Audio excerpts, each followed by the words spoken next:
Sharon was upset, really mad, especially at me, her husband. I'm Frank Miller. How could I tell she was mad? Simple.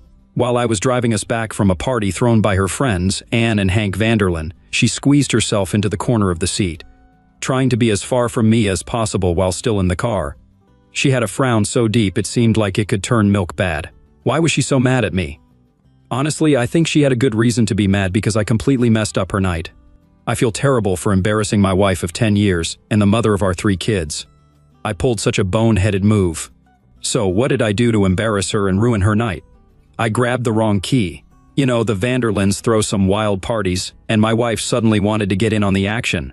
Unfortunately, I wasn't into it. We'd never been to one of their parties before, but my wife managed to score an invite through a friend of a friend.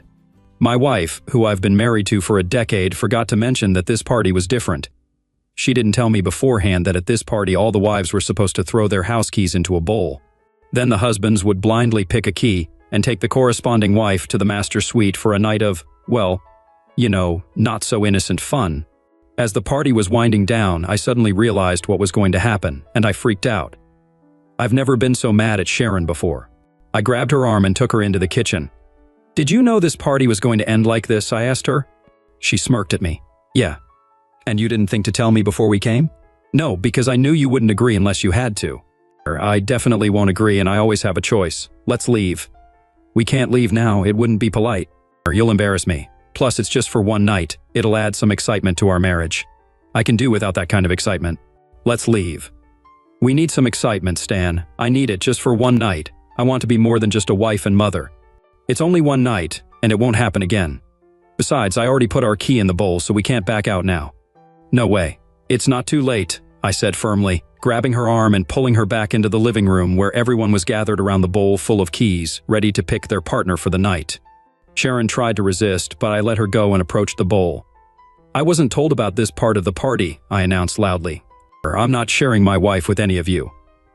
I searched until I found our house key with the red plastic cover, took it out, and faced the surprised group. I wasn't informed about the rules beforehand. I don't believe in cheating, and my marriage vows mean everything to me. Some people grumbled and gave me angry looks, but I didn't care. I looked at my wife, who was furious. "Sharon, you have a choice to make right now. Come with me and forget this craziness, or stay and never come home again. I'm leaving." All eyes turned to my wife, who was now red-faced with embarrassment. She hesitated for a moment, then spoke up. "I'm sorry for my husband's behavior. I'd love to stay, but I better leave, given the circumstances." And with anger and reluctance, she followed me out to the car. "You're such a selfish jerk," she yelled at me. "How could you embarrass me like that in front of everyone? We'll never get invited back there again." "Embarrass you, Sharon? What about how you embarrassed me by not telling me about your plan to be with someone else tonight? Well, you were going to be with another wife, so we both would have had fun. I don't want to be with another woman, Sharon. I reserve that for you, and it's unsettling to hear, after 10 years of marriage, that you want to be with someone else. It would just be one time, Frank. Out of all the nights we've spent together, it's just one night with someone else. After being a good wife for 10 years, isn't that reasonable?" "Actually, Sharon, it's not. I can't believe what I'm hearing, but this obviously means a lot to you, doesn't it?" "Yes, Frank, it does. I've been looking forward to this for weeks. It's my chance to be more than just a wife and mother, to have an adventure, to be admired, and to have some fun with another man for a few hours." "Do you mean your night with someone other than your husband?" "Well, that's a bit blunt, but yeah, that's a big part of it. Probably the biggest part, yeah." I slammed on the brakes, did a U-turn in the street, and raced back to the Vanderlyn house. Sharon screamed when I turned around. "What are you doing, Frank? If spending a night with another man means that much to you, Sharon, then go ahead and do it." I stopped in front of their house. It looked like all the other cars were still there. "Looks like you're not too late to join in. Get out. Enjoy your night with some random guy. I hope he satisfies you in ways I can't." "Frank, it's just something new, an adventure." "You're perfect for me, but you know I can't go in there alone. We both have to participate, each with a new partner. I already said I want no part of it, Sharon. I've never cheated on you and won't until we're not married anymore." "What does that mean?" "It means exactly what I said. It's decision time for you, Sharon. So if you're going for it, go. Be with your cheating friends. They'll definitely welcome a beautiful woman like you into their little scheme, even without her husband." Sharon reached for the door handle, then hesitated. I could tell she was thinking hard. Her tone softened. "Would you pick me up tomorrow morning, Frank? You know, from wherever I end up. I'll call and let you know." would mean a lot to me. Not a chance. But I'm sure your new guy will give you a ride after spending the night with you. You're making it sound so bad, Frank. He won't be my lover, just someone I'm having closeness with for one night. I love you, Frank. You're the only man for me. Do you really believe that? There's no way you could love me and do what you're planning. Let me get this straight, you just want someone new for intimacy, right? You want a new guy to impregnate you? That's harsh, Frank. You know I'm on birth control, so I won't get pregnant. It's just one night with someone new. It'll be thrilling. Ever wondered what it's like to be with someone new? Just a new experience, with different feelings, everything fresh. Trust me, it'll spice things up for us. Enjoy your time with someone new, Sharon. I hope you realize what you're doing. It's only one night, Frank. That's not asking too much. Even a moment is too much. We have the rest of our lives together. We won't have anything together if you go through with this. You're blowing this out of proportion, Frank. I won't let you ruin this night for me. I just want a little time with someone new, and you're not going to stop me. I'm going through with it, and you need to accept it, got it? Tomorrow morning I'll be back, and I'll make you forget all about this. Tomorrow you'll be in the past. I won't desire you anymore after you've let another man have what I thought was mine alone. Now you're being ridiculous. I belong to you, and you'll still want me. I'll make sure of that. Sharon, listen to me. If you go back into that house, we're done. Your one night will cost you your marriage and your family. No, Frank, it won't. We're married and we'll stay that way. We're meant to be together. I love you and I know you love me. We'll get through this, I promise. I'll make it right. You're breaking my heart, Sharon. Don't be so dramatic. Think of it as sending me on an adventure. It's an adventure for you, but it's the end for us. Stop talking nonsense, Frank. I'll change your mind in the morning, and you know how. Do you really think I'd touch you after you spent the night with someone else? You'll touch me, Frank, and much more. I'll make sure of it. God, I never realized how foolish you are. Get out! My words surprised her, but she opened the car door and started to step out. I'll see you tomorrow morning, Frank. I sadly shook my head and sighed. No, Sharon, you won't. As soon as she pushed the door to close it, I hit the accelerator and spun away, leaving skid marks for half a block. I glanced at her in the rearview mirror as I sped down the street. She looked completely shocked, standing there on the curb with her mouth open. She hadn't moved when I turned the corner, and she disappeared from sight. I hoped she would call me right away, admitting she was wrong, and asking me to come back for her. But she didn't. Oh, she probably thought I'd be upset for a couple of days, then she could smooth things over by bringing me to bed. Well, she was completely wrong. My dad always said that if a woman was considering cheating, she'd already mentally crossed that line. And if a married woman was seriously contemplating it, she'd already broken her vows. It's okay to admire someone, but if she's plotting how to make it happen, she's already betrayed you. As much as it hurts, she ended our marriage, and it's time to move forward.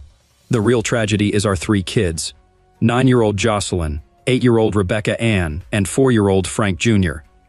How could I imagine life without them every day? But I couldn't let Sharon's actions slide without consequences. The kids were with my mom for the weekend, giving me time to figure out my next steps. I drove around aimlessly for a while, still holding out hope that Sharon would call and ask me to pick her up. But it became clear that she'd made up her mind. I finally decided on a plan and drove home. Just as I pulled into the driveway, my phone rang.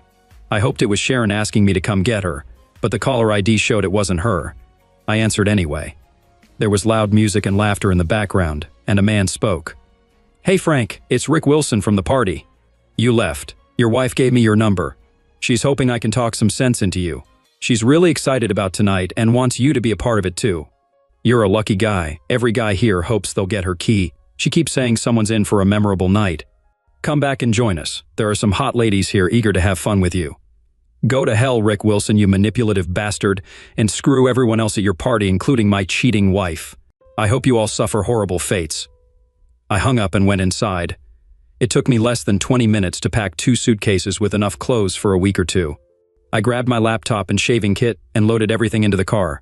I searched for our wedding license, tore it into pieces, then smashed my wedding ring with a hammer.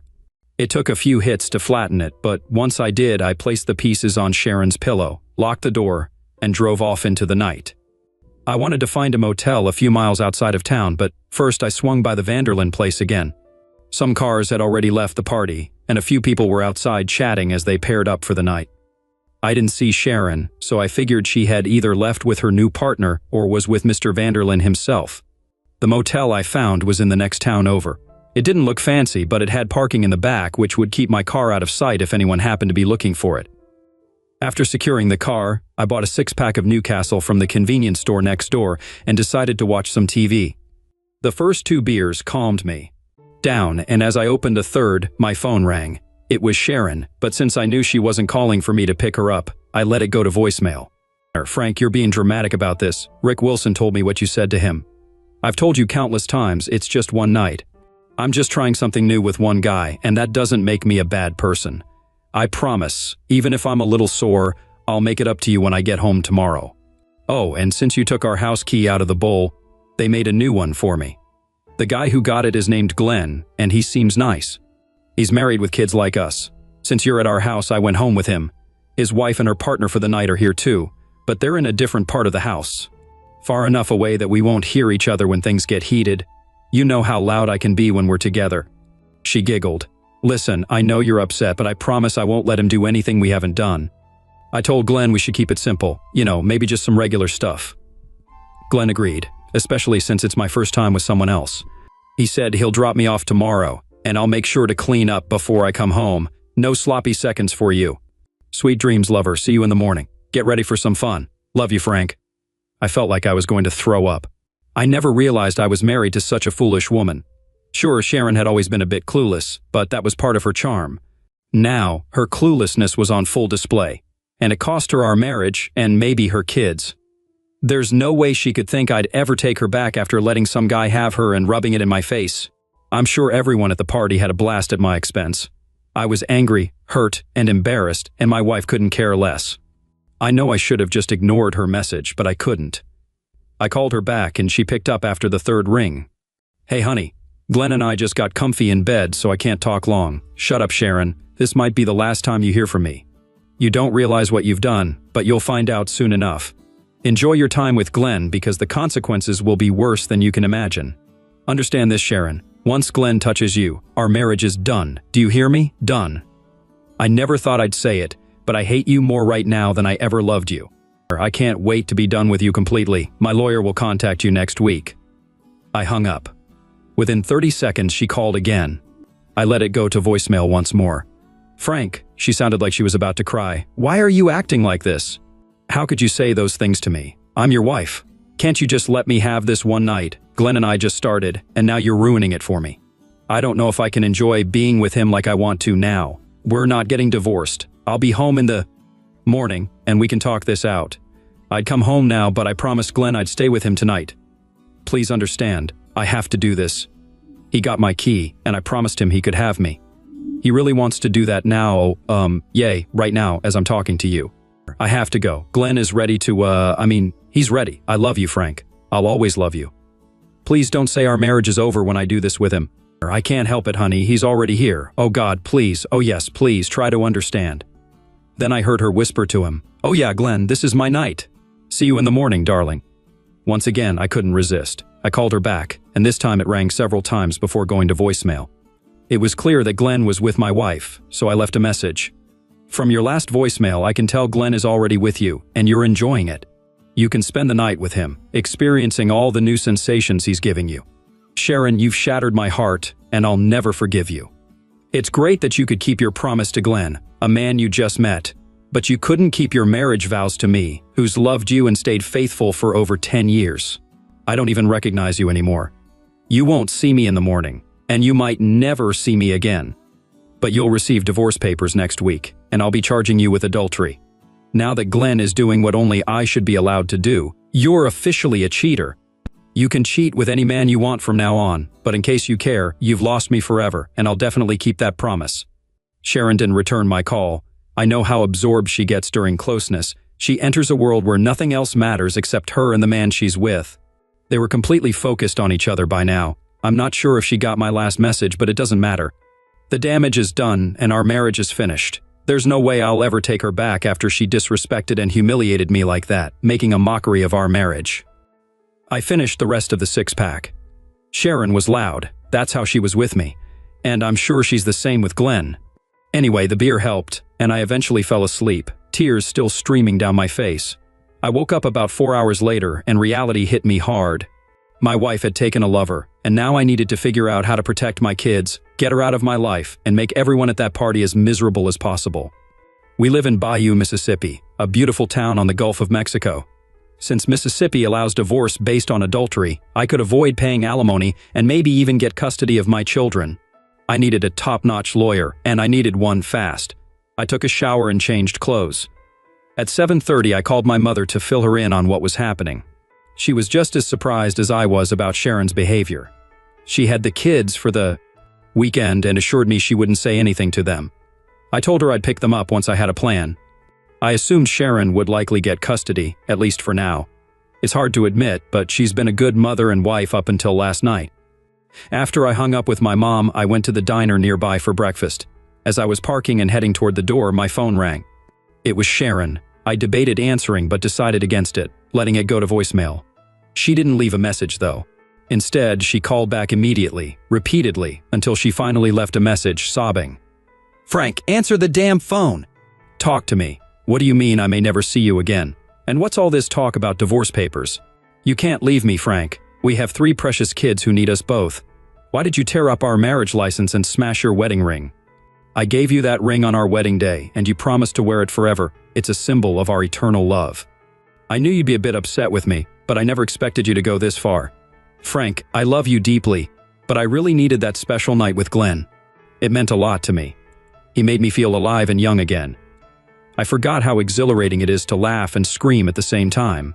But as incredible as last night was, you're the only man for me, Frank. I know how to make it up to you and ease your hurt feelings. Please come home so I can show you how much I love you and make things right." She started crying, and it was hard to make out her words. "Frank, why can't you see I just needed one night with someone new to feel desired and wanted again? It felt amazing to know another man desired me and found me beautiful enough to want me. Please, Frank, try to understand. It was just a moment, nothing more. Please talk to me. I love you. You and our kids mean everything to me." Her voice grew weaker. "It was just, Frank, oh God, we just had closeness, that's all, Frank. We just did it." And she continued sobbing until the message ended. I stood outside the diner completely stunned. Had Sharon been harboring these feelings throughout our entire marriage, and now, in her mid-30 seconds, they suddenly surfaced? Sharon is still as beautiful as ever, standing at 5 feet 5 inches, weighing 130 lbs, with dark blonde hair that falls to her shoulders and light blue eyes. She has a fantastic figure. Her breasts aren't too big or too small, and while her hips may be a bit wider after having 3 kids, she still turns heads wherever she goes. So what's this nonsense about needing to feel desired by another man? I've always shown her how much I love and desire her. I surprise her with flowers, take her out on dates at least once a week, and tell her every day how beautiful she is and how much I love her. Until last night, our bed life had been amazing, or so I thought. We made love at least 3 times a week, and I always made sure she had 1 or more. Peaks. What did I miss? I'd lost my appetite, but I went into the diner anyway. I found an empty table and ordered scrambled eggs, toast, and black coffee. I barely touched my breakfast, but drank at least 6 cups of coffee. I'd never felt so lost, empty, and devastated in my life. I'd heard people say they wished they were dead, and now I understood what they meant. The only thing keeping me going was the thought of my children. I had to live for them. I had to navigate through this living nightmare that Sharon had created and build a future for them. That thought alone filled me with determination. I would persevere. I just needed to figure out how. Sharon called my phone about 20 times that day, but I always let it go to voicemail. She pleaded with me to understand, but not once did she apologize for her actions. She never admitted to making a mistake. Instead, she insisted that she needed that one night and that it was my responsibility to support her. They only had closeness 3 times that night, and once more in the morning. She mentioned being worried that she hadn't turned her phone off in time and that I might have overheard them the first time, right as Glenn did his job. She hoped I hadn't heard too much. She really knew how to hurt me deeply. I couldn't believe she could be so foolish. However, on the bright side, I now had solid audio evidence of her infidelity to use against her in court. While I wasn't sure if it would be sufficient, the recordings were very convincing and left no room for doubt.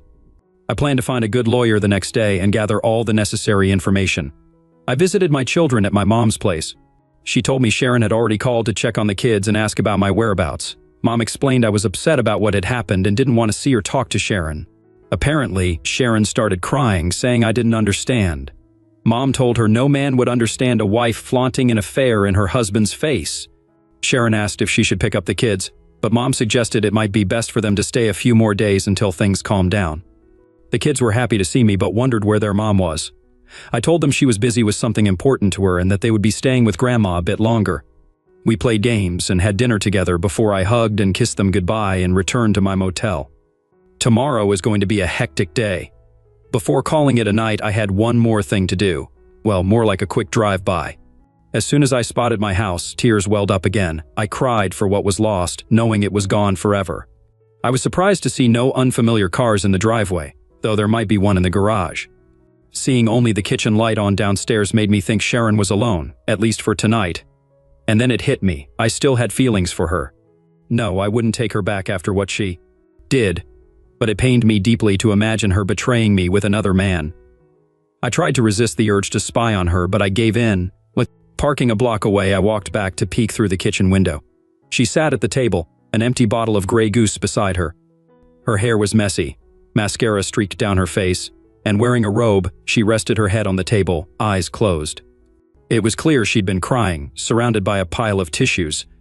For a moment, I felt sorry for her, but then I remembered her betrayal, and my sympathy vanished. I wanted to lash out, but instead, I walked back to my car and drove off. There was a hint of satisfaction. Maybe she was starting to realize the gravity of her actions. If she wanted pity, she could call her lover, Glenn. Monday arrived early, and I had a busy agenda. At the diner, I had eggs, toast, and coffee, and this time I finished everything. After that, I called my mom and talked to each of my kids, reassuring them of my love and promising to see them soon. Then I contacted work and informed my executive assistant that I'd be handling personal matters for the next couple of days. I let her know she could call or text me if anything urgent came up. She sensed something was wrong, but I didn't elaborate, promising to explain later. Back during my final year at Ole Miss, I shared an apartment with two good friends, Douglas Pratt III and Maxwell McRae. We formed a strong bond, and though we don't see each other often, we've stayed connected over the years. My major was in computer science. Doug studied business administration, and Max pursued a career in law. I called Doug first and asked if both of them could meet me for drinks around 5. I needed their advice on a serious matter, and Doug agreed to reach out to Max. We arranged to meet at the Lava Bar by the beach. I arrived early, and shortly after 5, Max arrived, followed by Doug 10 minutes later. We greeted each other warmly and found a table on the patio, ordering drinks and raising a toast. "What's going on, Frank?" Doug inquired. "Your call sounded serious." "Sharon cheated on me and made sure I knew about it," I confided, then proceeded to tell them the whole story. "Dang, that's rough," Doug exclaimed.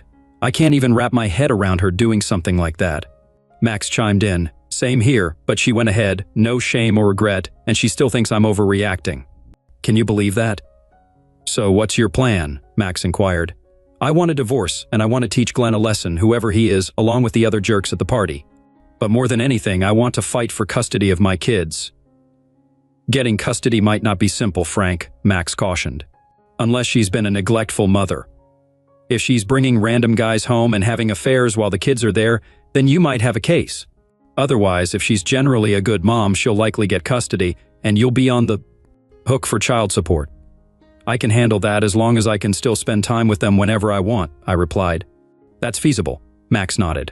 "The courts usually prefer both parents involved in raising the kids, if they're both fit parents." "What about finances?" Doug asked. "Sharon stays home with the kids, and you're likely making a good 6-figure salary. What's in your accounts, checkings, savings, investments, 401ks, IRAs?" "I've got all of that, and when you add it up, it's probably around 700 or 800 grand, maybe a bit more. The court will likely split that evenly, give Sharon the house and custody, but if you can prove she cheated, which seems like you've got a good case, you might not have to pay alimony," Max explained. "Do you happen to know a really good divorce lawyer?" "As a matter of fact, one of the partners at my firm is one of the top family law attorneys in Mississippi. Her name is Maddie Simmons. Want me to set up a meeting for you?" "Absolutely, the sooner the better." "In the meantime," Doug suggested, "I'll see what I can do to safeguard some of your finances. Send me all the details on every dollar you've got, and I'll start working on it." We raised our glasses once more, had a couple more drinks, and bid each other good night. Suddenly, I felt better than I had since this whole ordeal began. As I drove back to my motel, my mind raced with all the tasks ahead. My phone rang. It was Sharon. After a brief hesitation, I pulled over to answer. "What's up, Sharon?" I asked, getting straight to the point. "What do you think I want, Frank? I want my husband back home where he belongs." I could hear the tears in her voice. "Well, unfortunately for you, your little escapade with Glenn makes it impossible for me to ever come back home again," I replied firmly. She burst into tears. "Don't say that, Frank. Don't you dare. It was just one night away from you after 10 years, and that's not enough for a divorce. Think again. Adultery is definitely grounds for divorce in Mississippi. Why do you keep calling it adultery? It was just one night with someone new, just a fling. When a married woman sleeps with someone new, whether it's for a night or a second, it's adultery. I warned you the moment Glenn got with you, and I meant every word." "Oh God, please, Frank, you can't do this to me.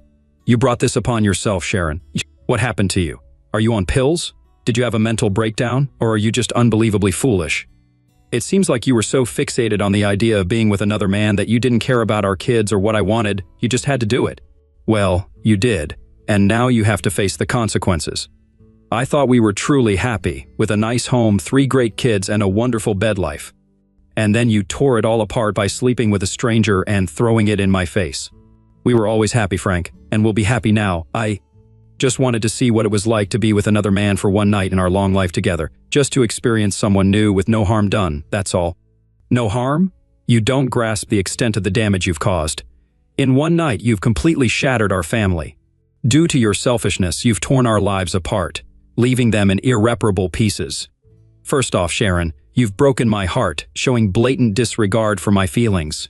Remember me, your husband, the one who has loved you unconditionally since the day we met, the man who works tirelessly every day to provide the life you desire for you and the kids? You betrayed me to be with a stranger, disregarding the vows we made a decade ago.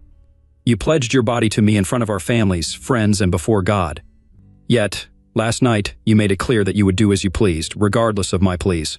Essentially, you told me to go to hell, insisting on doing whatever you wanted without considering my feelings. I never intended for it to come across like that, Frank. I don't know why, but I didn't realize I was hurting you.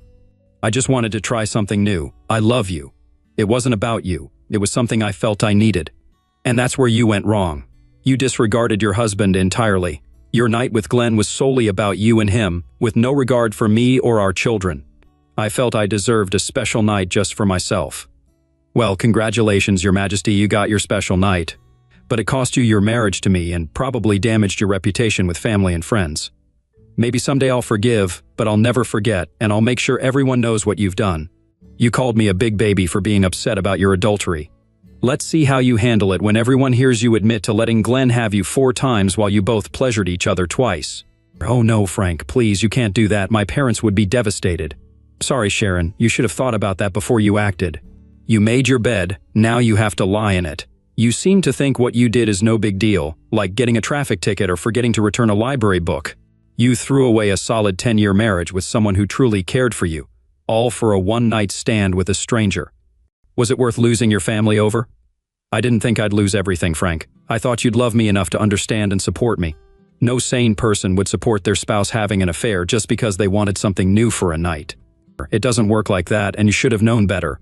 What were you thinking, Sharon? What made you do it? I didn't think it would bother you that much. Seriously, Frank, what's the big deal about me sleeping with another guy a few times? It didn't change anything down there. It's still yours, waiting for you to reclaim. And what I did with Glenn last night doesn't mean I love you any less. I heard about couples swapping partners at the Vanderlins, and it just clicked with me. Why couldn't a husband or wife have a night with a total stranger, someone safe, and enjoy it? I wanted to try something new, just once, and then I'd commit to you again. But it showed a lack of respect for me. I begged you not to, but you went ahead and did it anyway. You excluded me from something we've shared for over 10 years. Those vows meant everything to me. The connection between us brought 3 wonderful children into our lives who love us both. We were a family, committed solely to each other.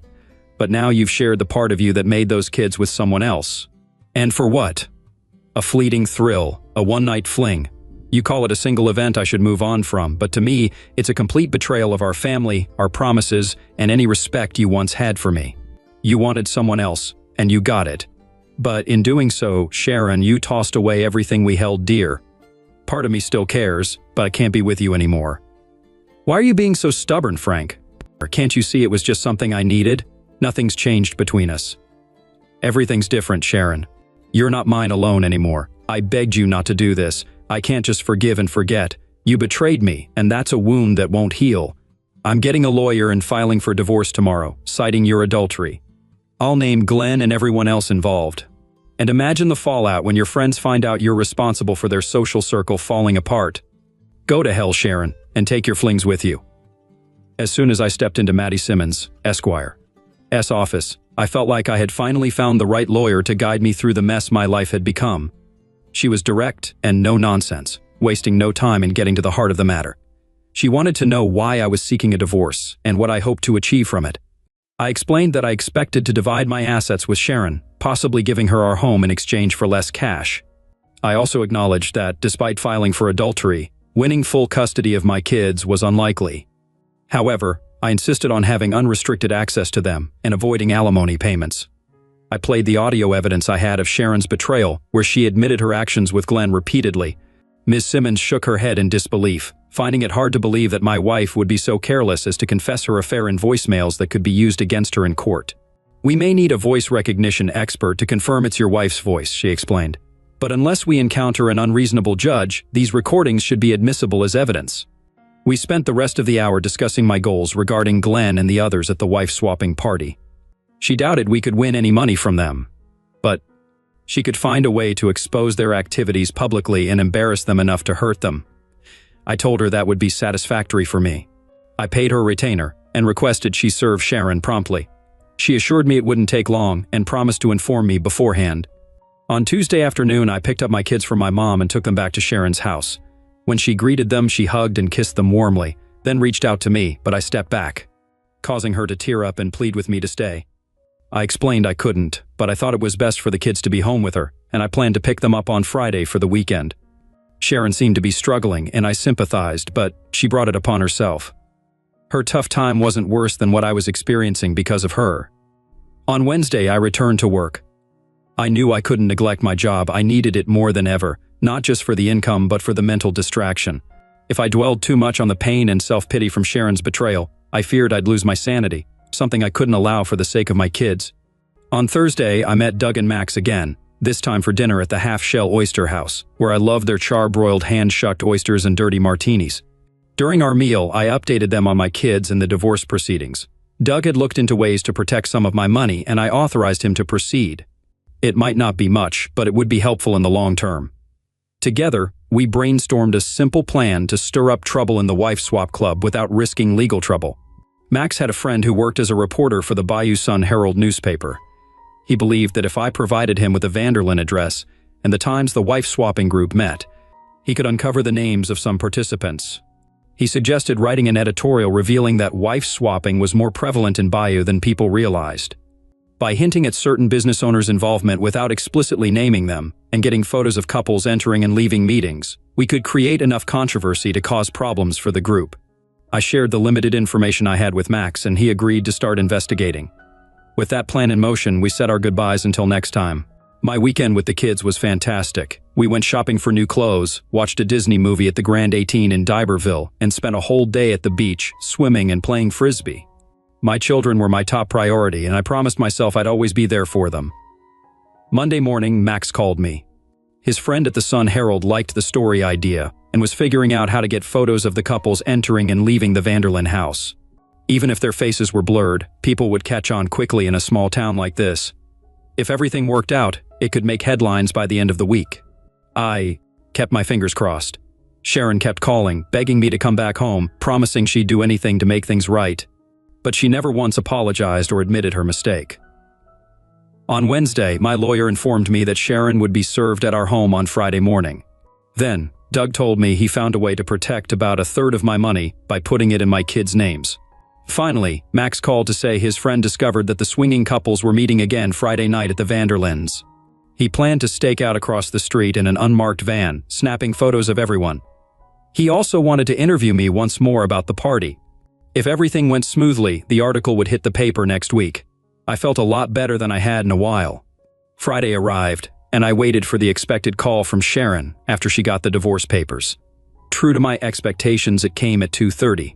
My lawyer phoned to tell me she'd been served. Not long after, my phone rang again, and seeing the caller ID, I knew it was Sharon. I chuckled to myself, wondering what she wanted. Initially, I considered letting it go to voicemail, but I changed my mind. "Hey Sharon, what's going on?" I answered. "What on earth did you do, Frank?" Her tone was far from friendly. "I filed for divorce just like I said I would," I replied. "And I told you there wouldn't be a divorce. And you filed for adultery? Spending one night with another man isn't adultery, Frank." "I have to disagree with you there, Sharon. According to Mississippi law, having closeness with someone other than your spouse is considered adultery, and Glenn definitely had it with you." Tears welled up in her eyes. "Why are you being so cruel, Frank? I love you. All Glenn did was have closeness with me a few times. It was just a fling." "Oh, my mistake, Sharon. I must have misunderstood that having closeness outside of marriage isn't adultery. How could I have gotten that wrong?" "Let it go, Sharon. It's done. I warned you countless times and pleaded with you not to do it, but you did it anyway. Now you have to face the consequences, and soon enough, you'll realize that your troubles aren't over yet. Goodbye, Sharon. Have a miserable life." And I hung up. The toughest part was that I still had feelings for Sharon. Maybe I always would, but I couldn't trust her anymore, and I couldn't stay married to someone who cheated. I knew I shouldn't go to the Vanderlins on Friday night, but I couldn't resist driving by once to see what was going on. I also wanted to check if Sharon's car was there, even though I doubted she'd attend the party this time. Her car wasn't there, but she could have gone with someone else. They usually only allowed couples, but they made an exception for her once, so who's to say they wouldn't do it again? I spotted a van parked across the street, likely where the reporter was. I wished him luck in exposing them. Results came quickly. The next afternoon, Max's reporter friend called, asking for some insider information, which I gladly provided. He mentioned he took over 100 photos and recognized over a dozen prominent couples from the city. Oddly, they weren't the same couples seen leaving the residence 2 hours later. Max had given him a photo of my wife, and he confirmed she wasn't among those entering or leaving the Vanderlins' house. He wanted me to describe what I saw and experienced when I was inside the home during one of the key parties. I did my best to explain how the keys were placed into a bowl, even though I never witnessed the part where men picked a key and left with the woman it belonged to. I got a good idea of what happened from my wife's description, and overhearing other couples' conversations about past parties. Before we ended the call, he asked if he could hint that he knew of a marriage that ended because of the parties, leaving kids to deal with their parents' divorce. I said he could, as long as no names were mentioned. The article came out in the Sunday edition of the paper, causing quite a stir. It was front-page news, with a large photo of couples entering and leaving, their faces blurred. The story continued for 4 more pages, with many additional photos. Despite efforts to hide faces, it was easy to identify participants from their cars and clothes, as they were prominent members of Bayou society. By Monday, the story was the talk of the town. Several ministers were interviewed about the decline in morality, and civic leaders condemned the situation. Lawsuits were filed, but nothing came of them. Some businesses lost customers, and many couples ended up in divorce court. To me, it was all amusing, a fitting payback for the pain I endured from losing my wife and family. Even if people realized I was cheated on, I didn't care. I had my revenge, and that was all that mattered. Sharon kept trying to win me back for months, but I was firm in my decision. The divorce went through, and I got joint custody of our kids. We split the time with them. When I have them for the month, Sharon gets them on weekends, and vice versa. It's not ideal, but we're managing.